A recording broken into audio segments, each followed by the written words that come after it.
Atlantic মহাসাগরের তলদেশে যদি ছোট্ট একটা পিপিলিকা, একটা পোকা বসবাস করে, আল্লাহ তাআলা সেই প্রাণীটার আওয়াজ শুনতে পান, বুঝতে পারেন। উত্তপ্ত সাহারা মরুভূমির বালির চিপার নিচে, পাথরের কণার নিচে যদি ছোট্ট একটা কীট পতঙ্গ বসবাস করে, সেটারও আওয়াজ আল্লাহ তাআলা পরিষ্কারভাবে শুনতে পান। ফিলিস্তিনি ভূখণ্ডে গাজা উপত্যকায় যে ইসরায়েলি বর্বর হামলা, বিগত দিনে সবারই হয়তো জানা আছে। ইসরায়েলের এই বর্বর হামলায় ফিলিস্তিনি শিশুরা, গাজার শিশুরা যেভাবে আর্তনাদ করতেছিল, আল্লাহর আকাশ জমিন আসমান ভারী হয়ে গেছে। আল্লাহ কি এই জিনিসগুলো দেখেন না? নিঃসন্দেহে আল্লাহ তাআলা দেখেন, বোঝেন, সবকিছু বোঝার চেষ্টা করেন। নিঃসন্দেহে আল্লাহ তাআলা মহাপরিক্রমশালী, বিচারিক, জ্ঞানী, সর্বপেক্ষাময়, তিনি উত্তম।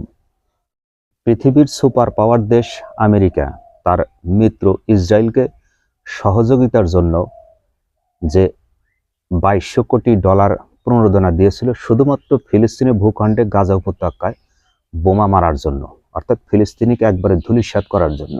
আল্লাহর মায়ের দুনিয়ার বাইরে। বিগত 7 দিনের দাবানলে, হয়তো অনেকেরই জানা আছে, জিনিসটা হয়তো দেখতেছেন, 7 দিনের দাবানলে প্রথম দিনেই তাদের মার্কিনীদের ক্ষয়ক্ষতির পরিমাণ লস এঞ্জে $5000 কোটি। একটা কথা আছে, আল্লাহর মায়ের দুনিয়ার বাইরে। আল্লাহ তাআলা অতি সহজে কাউকে ধরেন না, যদি ধরেন সেটা তখন তাকে আর ছাড়েন না। হলিউডের বিখ্যাত তারকা যে ফিলিস্তিনিদেরকে কটাক্ষ করে ইসরায়েলকে সমর্থন জুগিয়ে যে সামাজিক যোগাযোগ মাধ্যমে এক্সে বিবৃতি দিয়েছিলেন, আজকে তার বাড়িটা লস এঞ্জেলে পুরো ছাই হয়ে গেছে। সে লাইভে এসে কান্নাকাটি করতেছে, আমার কি হলো, এত বড় সর্বনাশ হয়ে গেল। অসংখ্য অমুসলিম আছেন যারা ফিলিস্তিনি ভূখণ্ডে গাজা মুসলমানদেরকে কটাক্ষ করতেন, আজকে তারা উদ্বাস্তুপ, জ্বলে পুড়ে ছারখার হয়ে গেছে শুধুমাত্র এই দাবানলে। তারপরও পৃথিবীর সুপার পাওয়ার দেশ তারা খতিয়ে দেখতেছে আগুনটা লাগলো কেমনে। আমার মনে হয় কেন জানি, যদি আজকে চাচা আর মুরব্বী বেঁচে থাকতো, তাহলে নিঃসন্দেহে তীরটা তাদের দিকে ঝুঁকত। চাচা মুরব্বীর কথা হয়তো বোঝেন নাই, যদি ওসামা বিন লাদেন বেঁচে থাকতো অথবা যদি মোল্লা ওমর বেঁচে থাকতো, নিঃসন্দেহে তীর তাদের দিকে ঝুঁকত। হয়তো এটা কোনো তাদের নাশকতা থাকতে পারে কিনা। ফিলিস্তিনি ভূখণ্ডে গাজায় শিশুরা, বৃদ্ধরা যেভাবে ত্রাণের জন্য হাহাকার করত, চিকিৎসা সরঞ্জাম, খাদ্য, অন্ন, বস্ত্র কিচ্ছু নাই তাদের কাছে। ইসরায়েল গোলাবর্ষণ করতে সমস্ত কিছু ধূলিসাৎ করে দিছে। তারা ত্রাণের জন্য হেলিকপ্টার থেকে দৌড়ে আসতো যে কোথাও কোনো কিছু খাবার কিছু পাওয়া যায় কিনা। এটাই তারা দেখে কটাক্ষ করত। তারা কালের বিপরীতে বর্তমানে ইউএসএ লস এঞ্জেলেসে ত্রাণের জন্য তারা হাহাকার, লম্বা সিরিয়াল। যেটা ছিল ফিলিস্তিনি ভূখণ্ডের চিত্র, আজকে তাদের লস এঞ্জেলে এই চিত্র। তারা ত্রাণের জন্য ঘর বাড়ি উদ্বাস্তু, ভিটামাটিহীন, সমস্ত কিছু পুরো ছাই হয়ে গেছে। শুধুমাত্র আল্লাহর কুদরতের লীলা খেলা।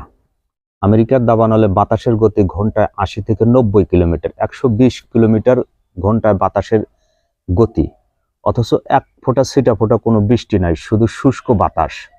আর এই শুষ্ক বাতাসের দাবানলে যে ঘর বাড়িগুলো পুরো ছাই হয়ে গেছে। এত প্রযুক্তি থাকার পরেও তারা অসহায়, প্রকৃতির কাছে তারা একটা অসহায়। কোরআন এবং হাদিসের ভাষা অনুযায়ী মুসলমানদের জন্য দুনিয়াটা একটা নরকের জায়গা সমতুল্য, আর বিধর্মীদের জন্য দুনিয়াটা তাদের কাছে একটা স্বর্গ সাম্রাজ্য। তারা শুধু দুনিয়াতেই উপভোগ করবে। কিন্তু আল্লাহ তাআলা মুসলমানদের জন্য আরাম, আয়েশ, সুখের ব্যবস্থা করে রেখেছেন। দুনিয়াতে যারা কষ্ট করবে, আল্লাহর হুকুম আহকাম মেনে চলবে, আল্লাহ তাআলা তাদের জন্য অবশ্যই পরকালে জান্নাতের সুফল ভোগ করবেন। বর্তমানে পৃথিবীর 180 কোটি মুসলমান থাকা সত্ত্বেও, অসংখ্য ধনাঢ্য মুসলিম কান্ট্রি থাকা সত্ত্বেও, তারা বর্তমানে লূত আলাইহিস সালামের জামানায় সেই দরবেশের মতো ভূমিকা পালন করে। খামু দামু, আল্লাহ আল্লাহ করবো, নামাজ কালাম পড়বো, কিন্তু বাকি কি হইলো না হলো অত ঝইঝইয়ের মধ্যে নাই।